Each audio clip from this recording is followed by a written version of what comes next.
And this has nothing to do with whether you're a smart woman or not. No, This it really does is not. about vulnerability. Exactly. When you're hurting, you're in a vulnerable state. Did you push record?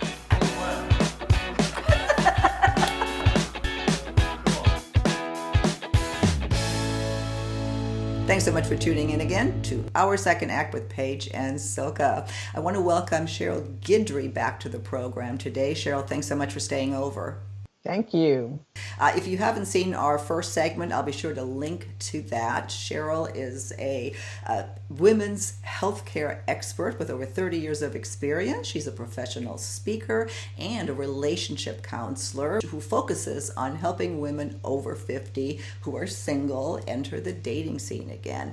One of the issues, of course, with starting over again after 50, especially when you've come out of a toxic relationship, if you've been widowed, something very emotional, you're incredibly vulnerable, and people take advantage of that now, more so perhaps than ever before, because of online dating and what that opens up.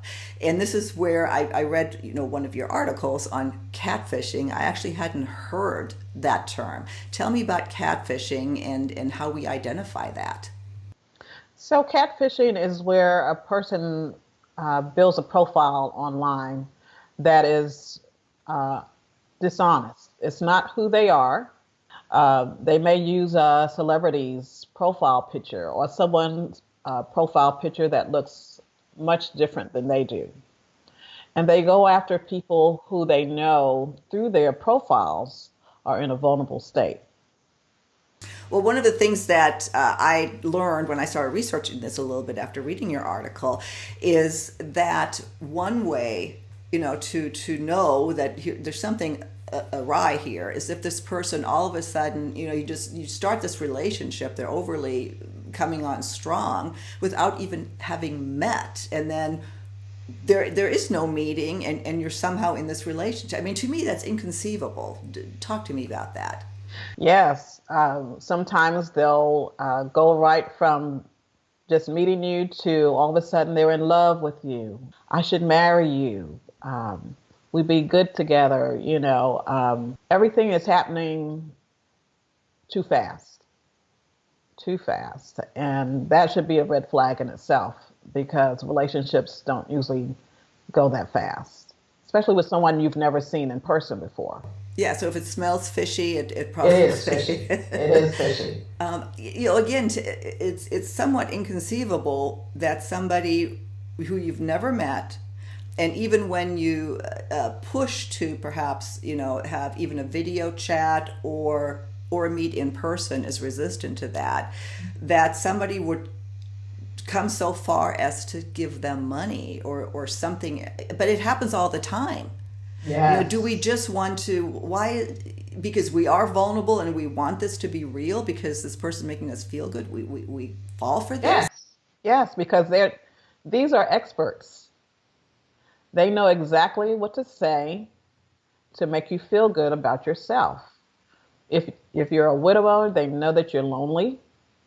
If you're divorced and you've told them all about your toxic relationship, they know everything about that. So they know how you feel, and they just go in for the gusto and just say everything that you want to hear. And because you're in a vulnerable state, you're ignoring your internal alarm system. We all have an internal alarm system that will make us think, okay, this doesn't sound just right.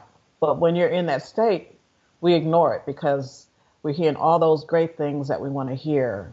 You're beautiful.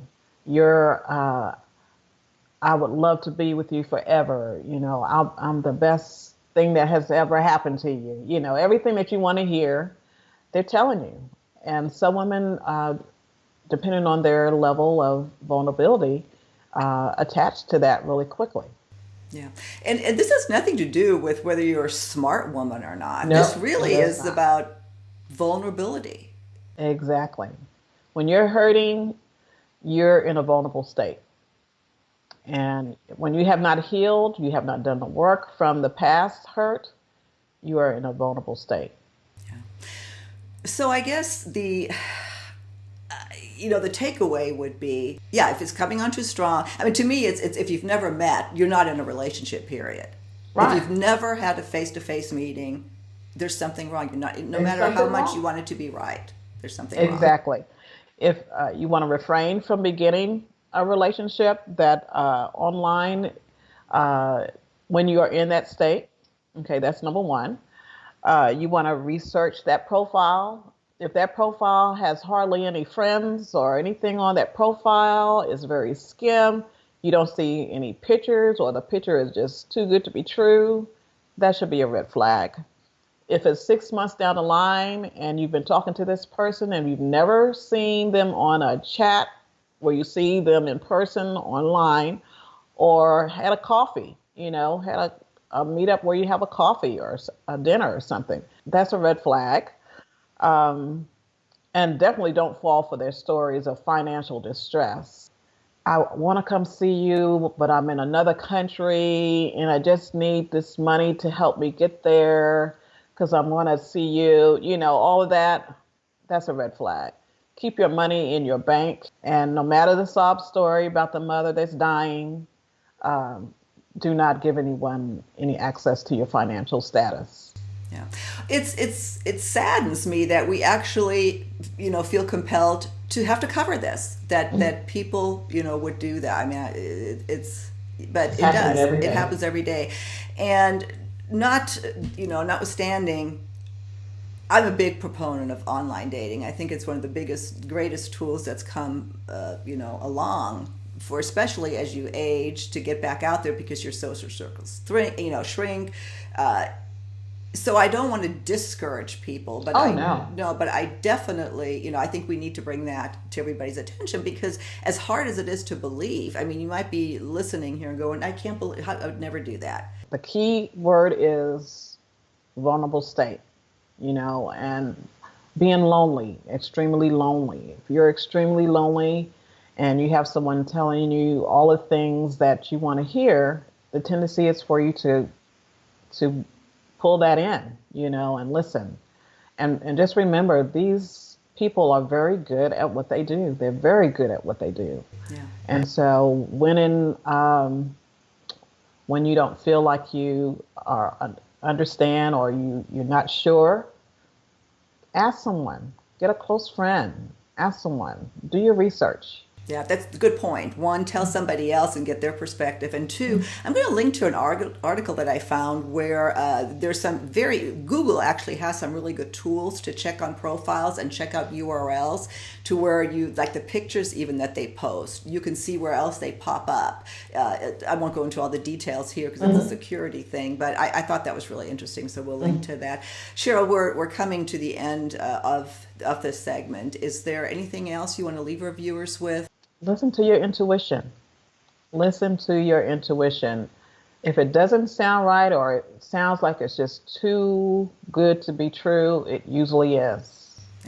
Yeah, especially if you've never met this person. Yes. Well, Sheila, I want to hold you over for one more segment about moving on after 50. I also want to let our viewers know that you are coming out with a book. Why do I have trouble with the Empowerpreneurs. Empowerpreneurs. Yes, For some reason, we're I all can't about get that. empowering. Yes, and I love that because I believe in empowerment and the importance of it. And I'm sure it'll be inspirational for many of us looking to start over again after 50 to hear those wonderful other stories. So we'll link to that as well. And we'll see you on the next segment of Our Second Act with Paige and Silka. Thank you.